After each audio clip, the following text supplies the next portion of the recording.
And you're going to hear more about how to utilize that voice because it's very powerful.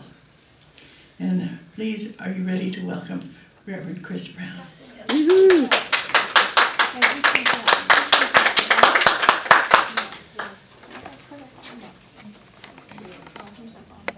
I get to sit down again.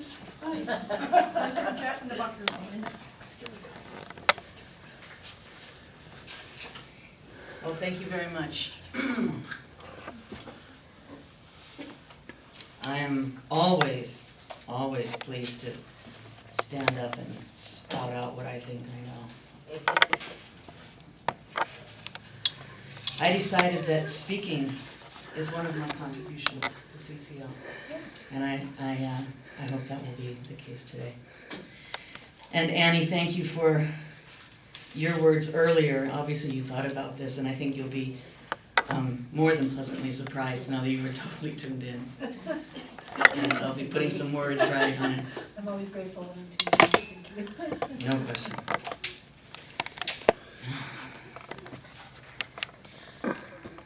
Shema Yisrael, Adonai Eloheinu, Adonai Echad. Hear, O Israel, God is Lord, God is one. Baruch Shem Kevod Malchuso Leolam Va'ed. Blessed is His name, whose kingdom is forever and ever. You guys know that I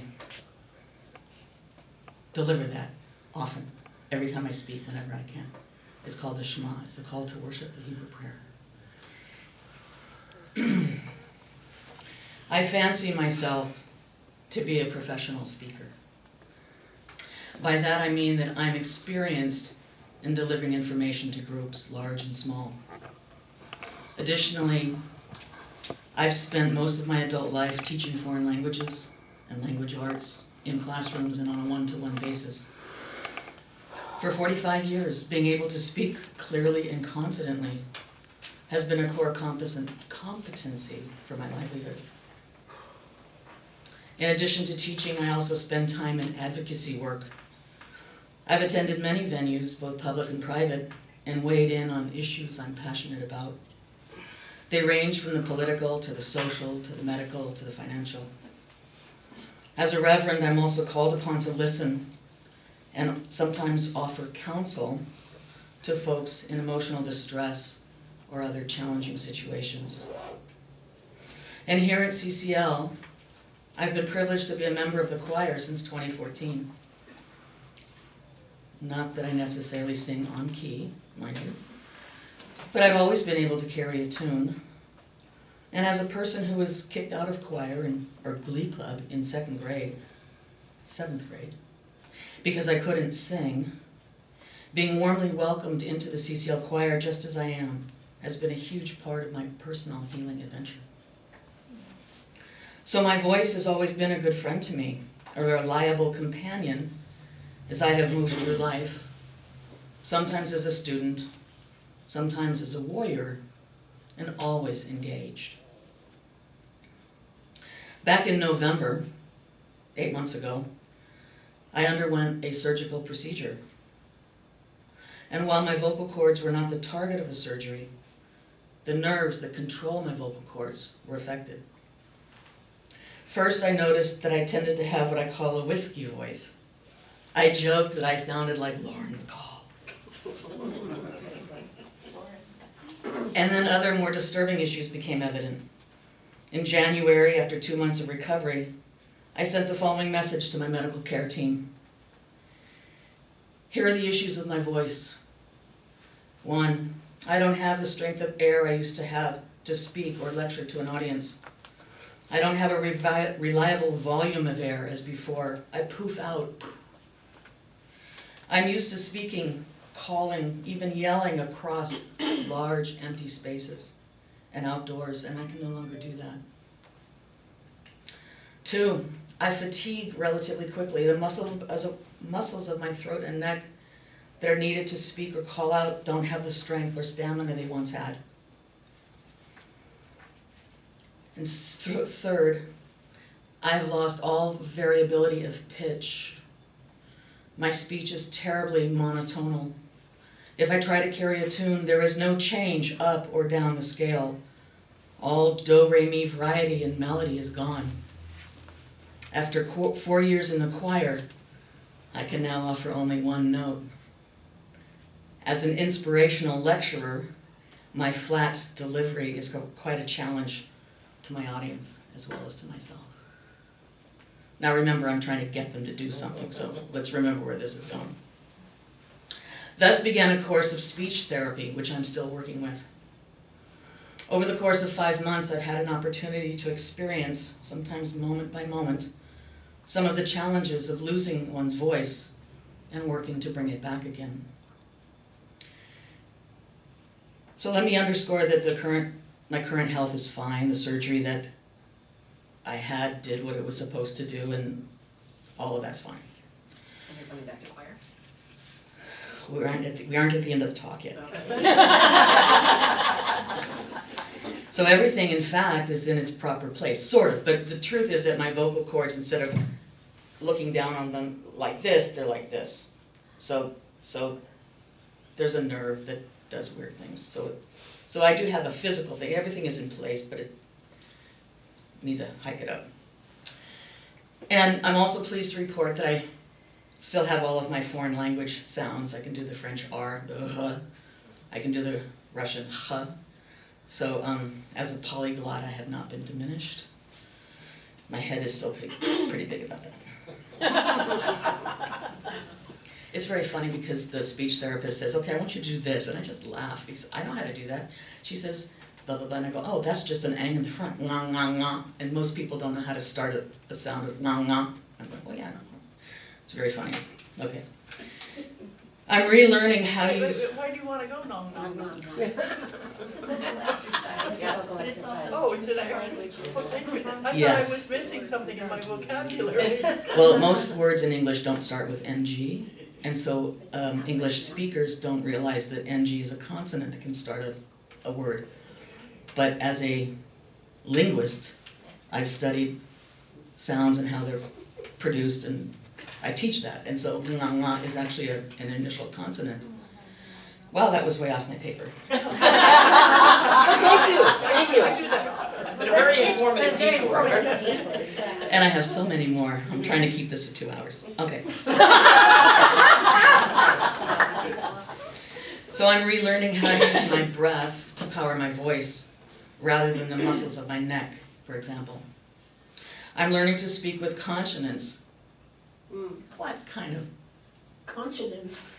consciousness? Learning to speak with Oh, that word. consciousness through my head cavity, as opposed to slouching into voicing in a more gravelly way directly from my throat. When I first got out of surgery, this is how I talked. It was kind of sexy.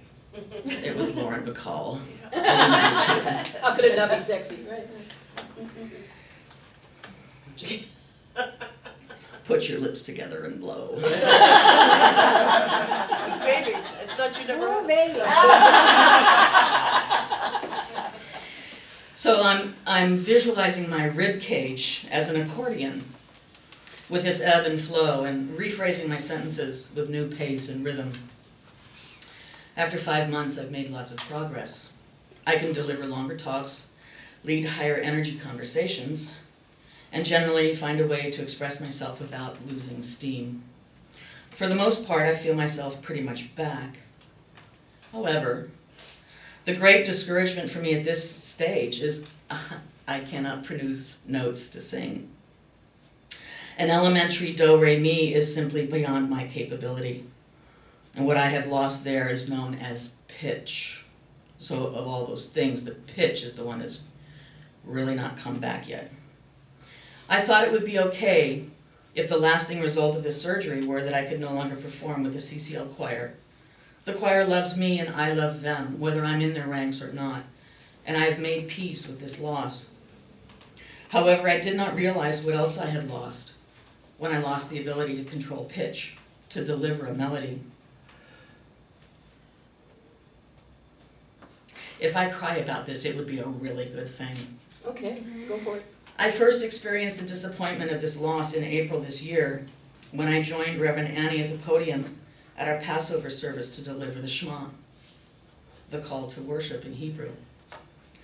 Even though I was at the microphone, which helped with the volume, I discovered to my distress that I could not deliver the melody. Annie was very gracious, of course, and covered for both of us, but I was distraught. What occurred to me was that even though I could sing the Shema in my head, there was something about having the melody, the sonorous resonance of that prayer coursing through my body, animating and exhilarating every cell of my being. Losing that song and its physical resonance in my body felt to me like no longer being able to pray. All of a sudden, the loss of my voice became quite personal. From the husky, sexy screen actress double, I feared I had become a squeaky cartoon character. And I had lost touch with my bass. B-A-S-E, foundation.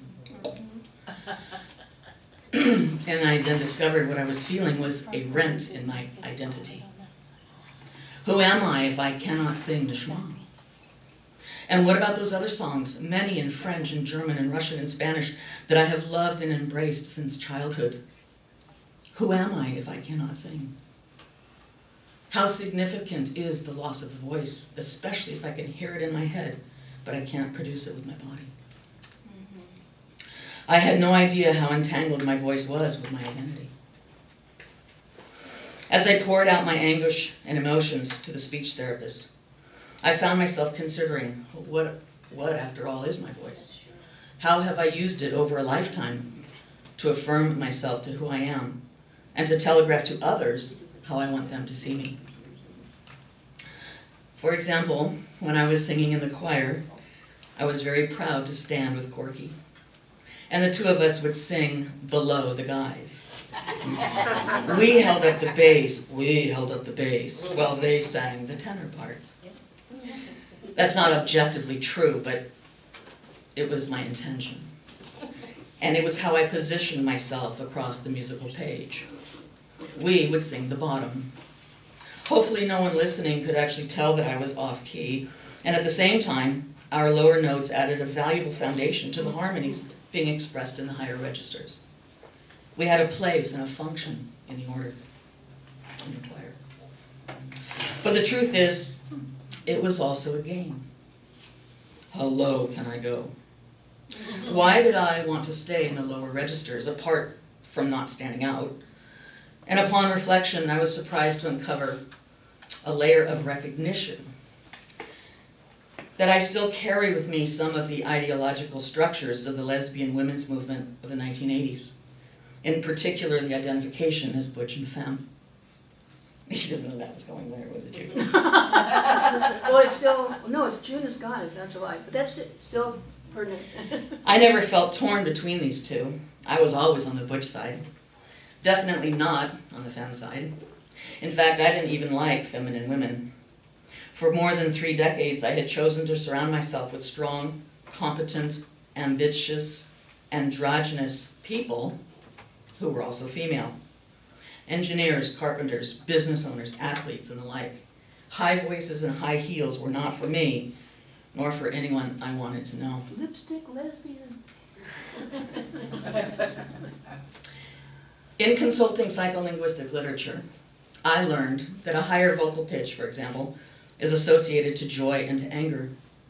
It can also be reminiscent of a child's voice, which then implies that one speaking in a higher pitch is being submissive, deferring to the listener, or as being negatively polite, none of which was appealing to me. Rather, I had spent years cultivating the lower pitches, which the literature says implies melancholy, assertiveness, confidence, and competence. That was me, a morose know-it-all, deaf to all those through physiology or upbringing were phonologically unlike me.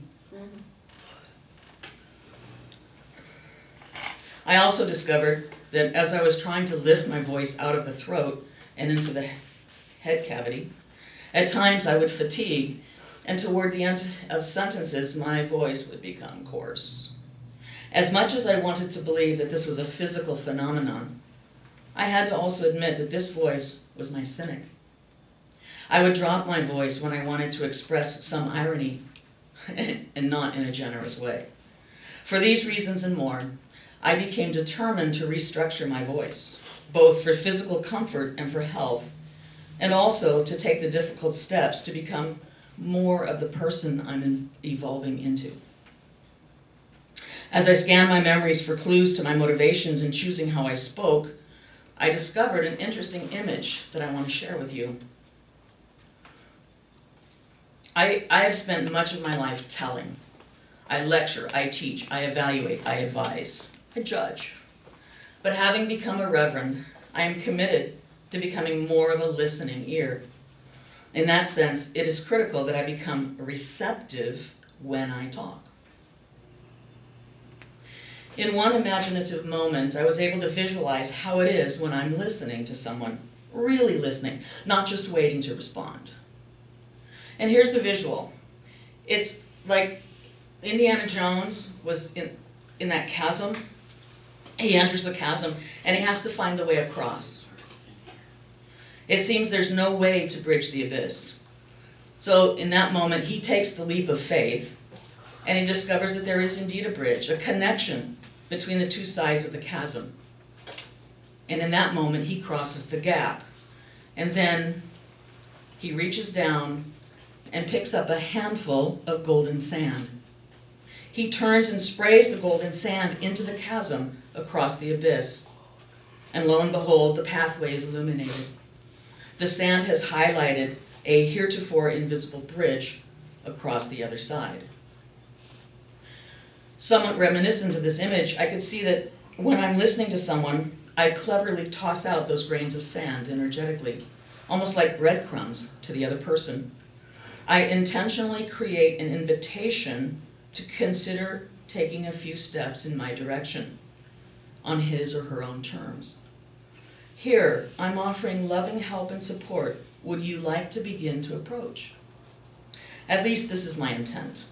It's not good manners to go after that person's energy, but rather to be a beacon of light, an inviting path. This is more appropriate. As I shared this image with the rather puzzled therapist, it occurred to me that what I really don't know is how to speak receptively.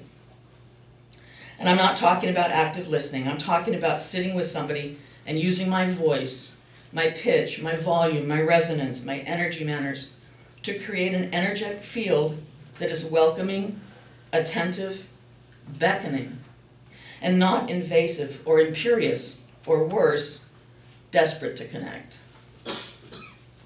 I soon realized that I needed assistance to work out this energetic field. So I asked a teacher of mine about this goal. My teacher described how she would create a receptive speaking field. And I've written down what I think maybe she said.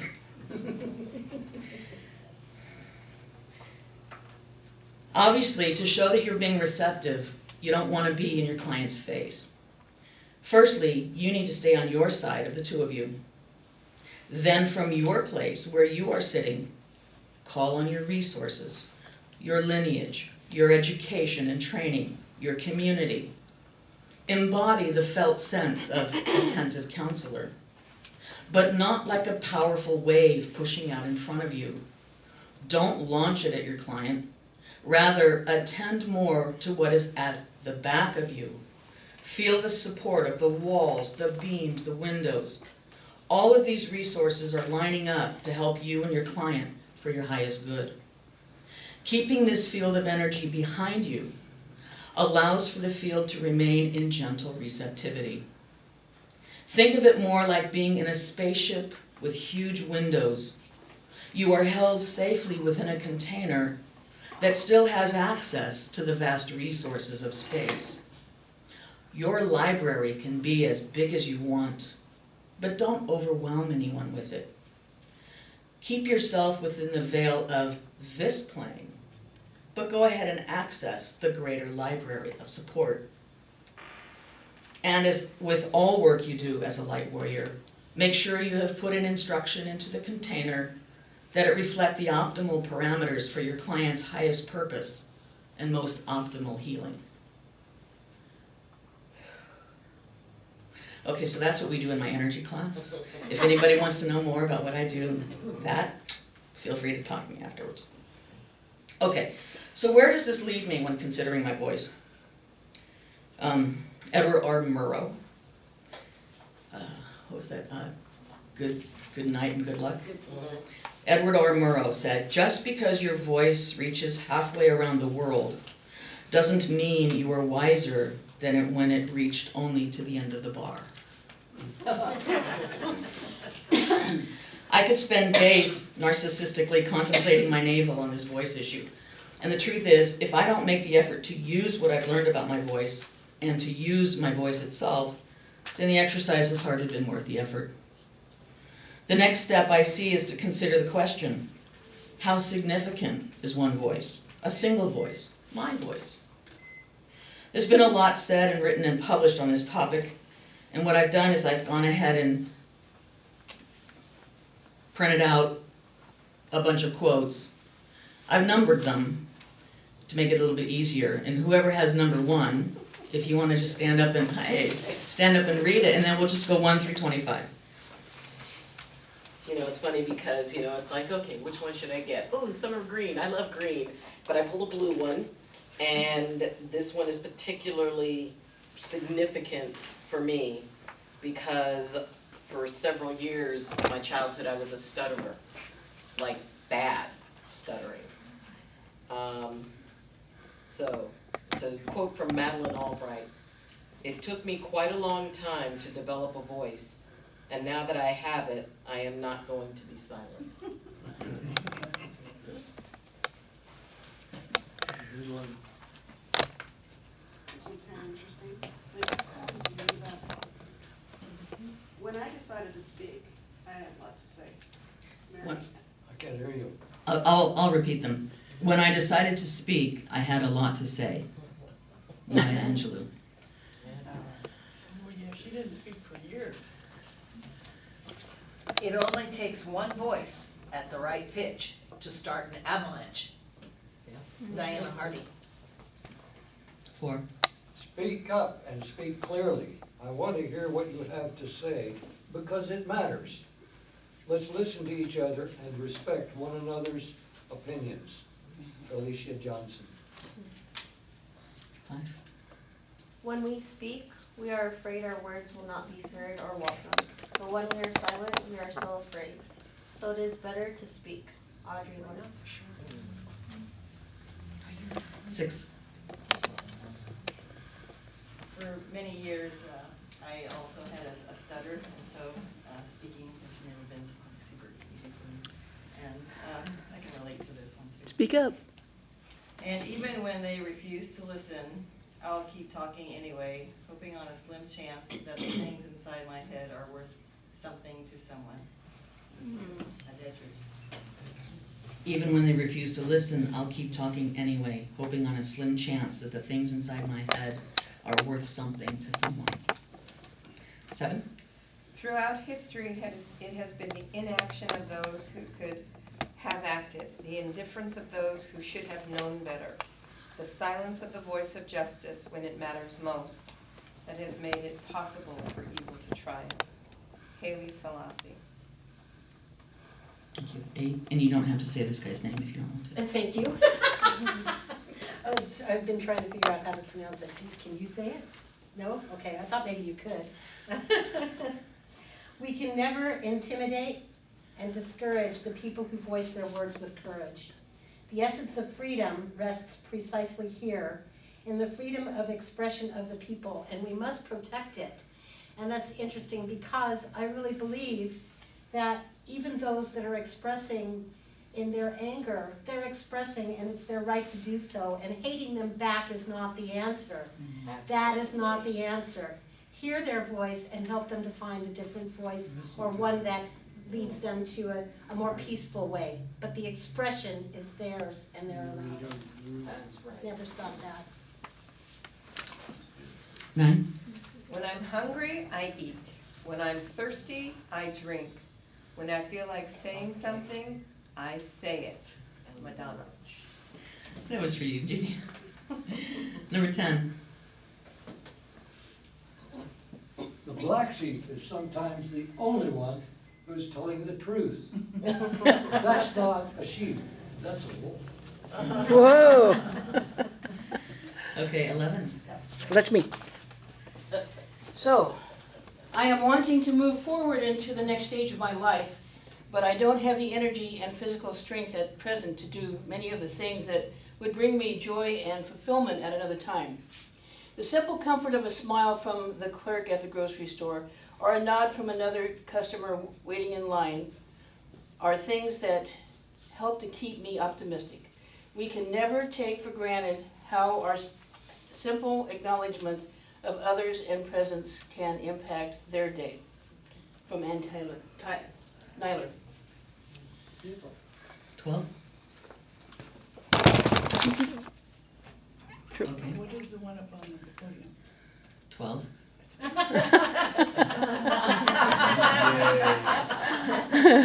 Give voice to what you know to be true, and do not be afraid of being disliked or exiled. I think that's the hard work of standing up for what you see. Evens here. Thank you. 13.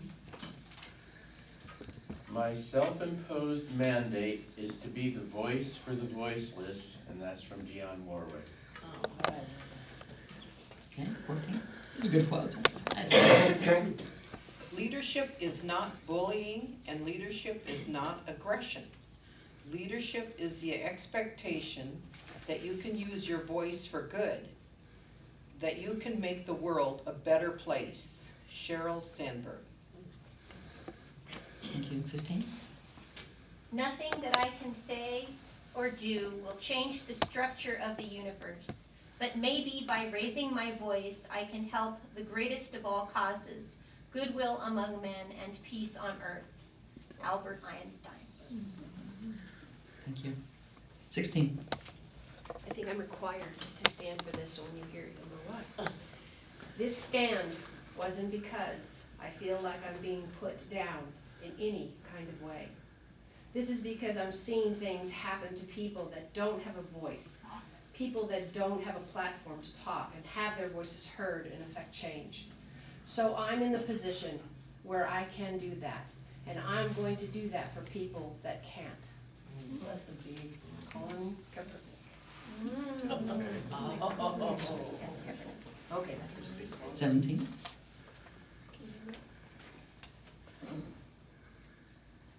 The loudest voice in the room sometimes is the absent voice of the silence. Andy Dunn. The absent voice of the silenced. Thank you. 18. Never be afraid to raise your voice for honesty and truth and compassion against injustice and lying and greed. If people all over the world would do this, it would change the earth. William Faulkner. Thank you. 19. This is a quote from Malala. I speak not for myself, but so those without a voice can be heard.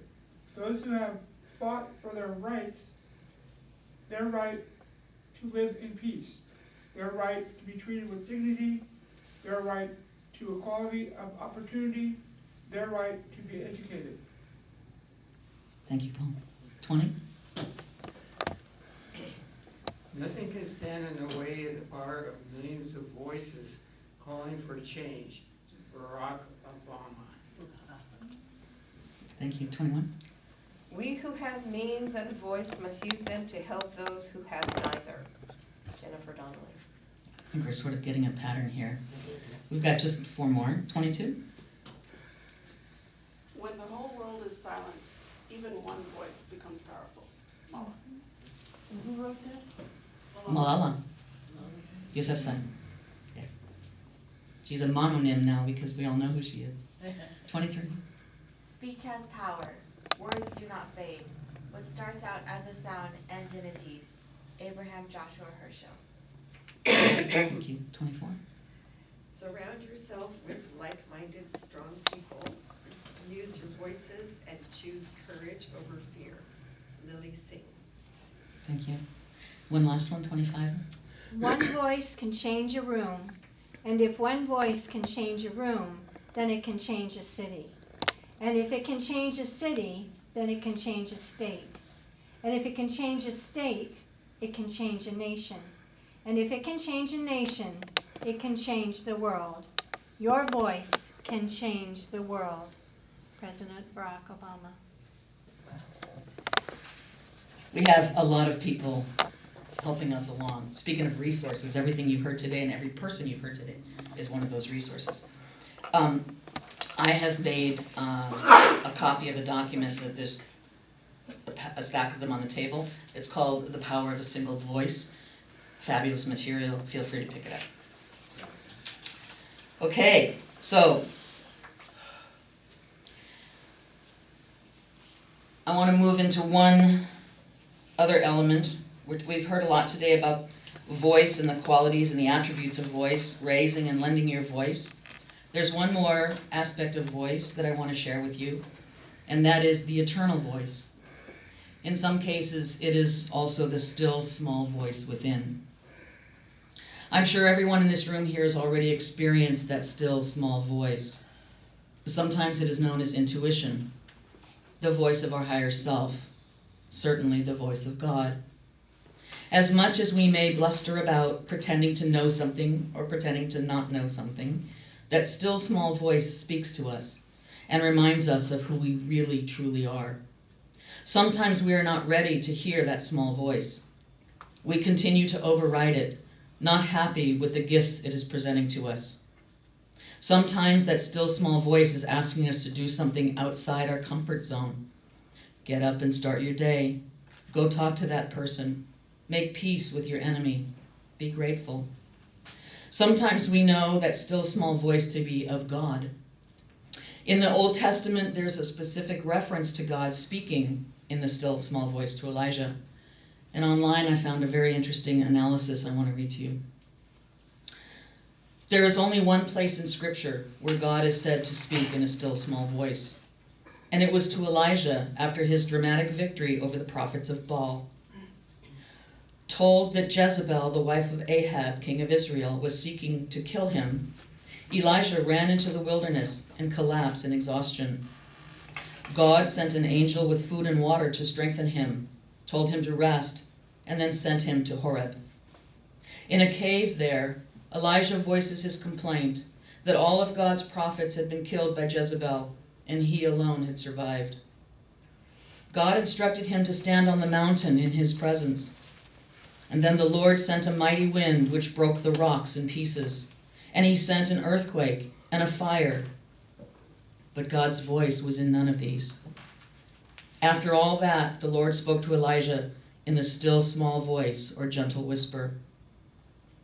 The point of God speaking in the still small voice was to show Elijah that the work of God need not always be accompanied by dramatic revelation or manifestations. Divine silence does not necessarily mean divine inactivity.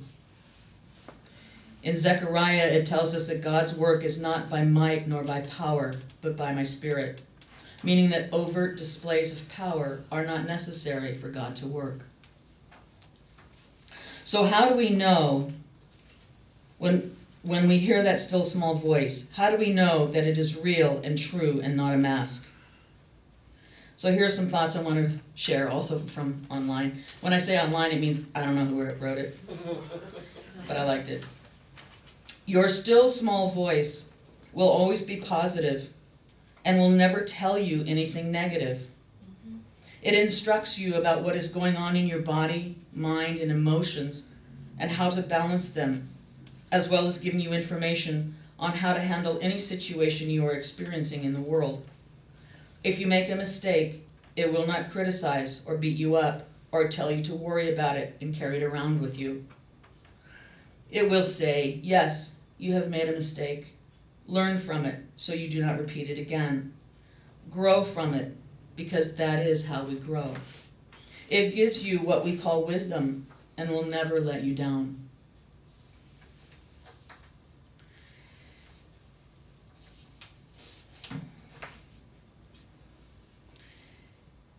Steve Jobs.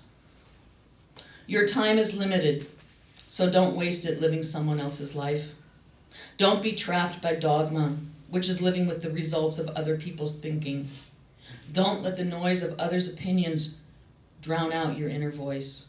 And most important, have the courage to follow your heart and intuition. Every time you don't follow your inner guidance, you feel a loss of energy, loss of power, a sense of spiritual deadness. Shakti going. Courage doesn't always roar. Sometimes courage is the quiet voice at the end of the day saying, I will try again tomorrow. Marianne Radmacher.